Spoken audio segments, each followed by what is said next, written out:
Red Bull's owner has absolutely no concerns over the way Max Verstappen clinched the team's first F1 Drivers' Championship trophy in 8 years. That's according to team principal Christian Horner, who has dismissed the speculation that Dietrich Mateschitz might be irritated by controversy, which came with the success. Verstappen's maiden world title will mean the world to him, even if it came as a result of a season finale, which will go down in infamy. After all, the Dutchman most likely would not have had the chance to get over the line first had it not been for a late safety car at the Abu Dhabi Grand Prix. Even then, in Mercedes' opinion, race leader Lewis Hamilton should have completed the race at the front and under safety car conditions. But race director Michael Massey, keen for the championship to be decided without the yellow flags flying, fast-tracked the safety car process and resumed racing for the final lap. As it stands, that probe is still ongoing, and Massey, despite calls from him to be replaced, remains in his role. According to team principal Horner, owner Mateschitz is not worried about the furore which has been caused by the events of that final race in Abu Dhabi. When asked if Mateschitz was in any way upset by the prospect of the championship being tarnished by what happened, Horner replied, no. He continued, I think there has been much controversy throughout the year, and I think there's been so much bad luck that we've had during the season that these things tend to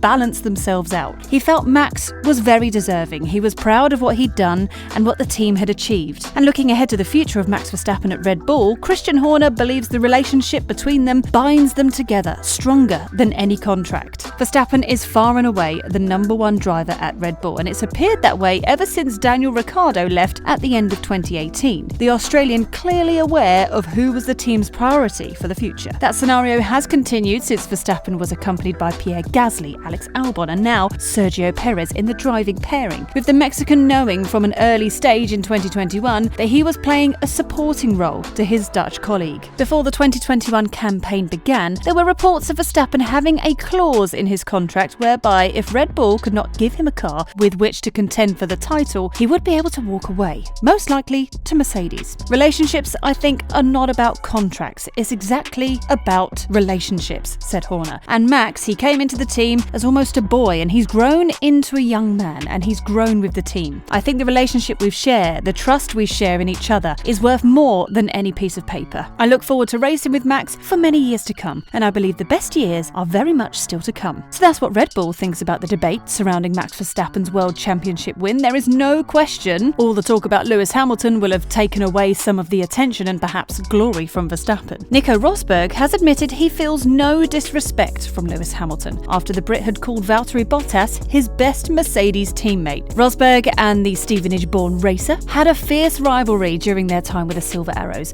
With Bottas, however, things were different. After Bottas's 2022 move to Alfa Romeo was confirmed, Hamilton praised the Finn on his social media channels. I'm immensely proud to have worked alongside Valtteri for the past 5 years, he said. Together, we've been part of a team that has delivered 4 Constructors' Championships, and we've motivated one another to keep pushing through the ups and the downs. He has been the best teammate I've had the pleasure of working with. Your speed and resilience has been impressive, but where you truly stand out to me is the human being you are. We are greater than you know, and I know there's a bright future ahead of you. Thank you, Valtteri, for all your support and amazing contributions to this team. You will be missed. I wish you all the best for your future endeavours. Let's finish off strong and get that 8th for the team. Some interpreted Hamilton's comments to be a disrespectful dig at Rosberg, who he previously allied with at Mercedes, but the German speaking to Sky has insisted he doesn't see it that way. No, I don't feel that was disrespect, he said. I mean, what did I do wrong? Asked whether Rosberg was impressed by the way Hamilton and Bottas fared together, the 2016 title winner then added, in the Constructors' Championship, yes, absolutely. 5 years. It created a very good atmosphere, a very healthy atmosphere within the team, which was different to my time.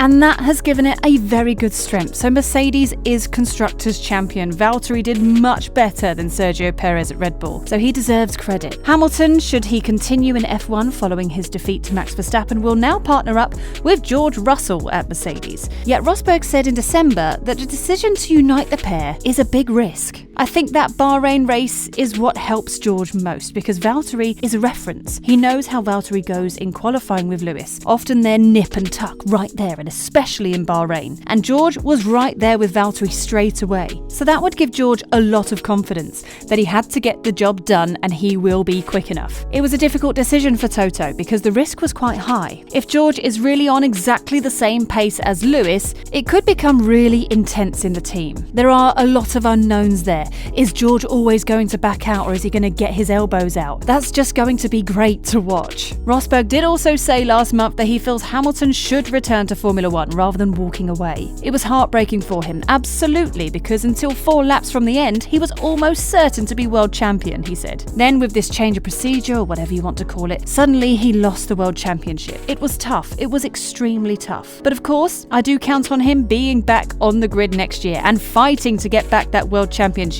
That kind of got taken away from him in a way. Verstappen will once again be leading the charge for Red Bull in the 2022 season, joined for a second season by Sergio Perez. He'll be hoping to once again be provided with a competitive car to defend his title. But that is no guarantee considering the new technical rules coming into force this year. Teams will have no real idea of how competitive they will be until they begin testing towards the end of February. Meanwhile, this week is a big one in terms of the development of the Red Bull car, as physical build gets underway at the team's Milton Keynes base. This is that time of year where everything's a bit tight. It's a lot of long hours and takeaways, Horner said last week. There's a lot of hard work going into RB18, and it's taken shape. It's hitting the majority of its targets so far. The team are working incredibly hard, and it's really coming together. It goes into car build next week, so that's exciting. And the Mercedes Chief Technical Officer James Allison has called the newly sanctioned regulations for the upcoming season a box of treasures. Allison joined Mercedes in 2017 after 25 years in the industry representing Ferrari and Renault. His car designs have seen Mercedes win the last 4 Constructors' Championships,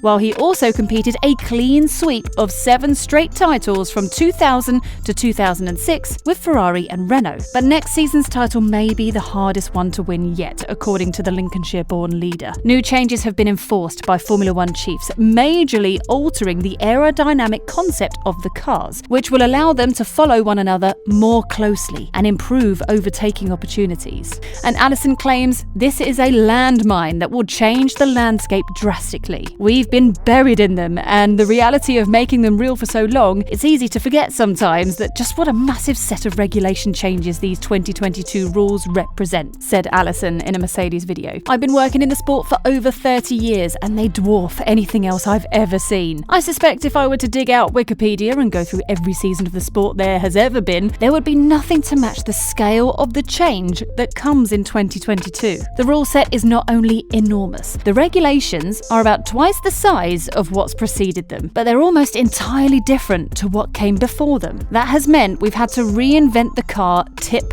to toe. Everywhere you look, it's completely new. Mercedes are unsure whether star driver Lewis Hamilton will be in their ranks after the agonising loss in 2021. The Brit has yet to confirm his commitment to his team, with the first race less than 8 weeks away now. But Allison has hardly reassured Hamilton that his car will be the best on the field due to the changes that have been implemented. Our job is to look for technical opportunity in regulations, then use our combined wit and skill and all the effort we make collectively to find a configuration of car that will be better than anyone else's approach to it, he added. And when everything is as new as this, then everywhere you look in that regulation set, twice as thick as the old one, there is an opportunity, and of course, there's jeopardy. So we try to pick our way through the potential minefield, picking up all the little boxes of treasure that may be set in amongst the landmines, to end up with a car we hope will see us pitching up at the front of the grid.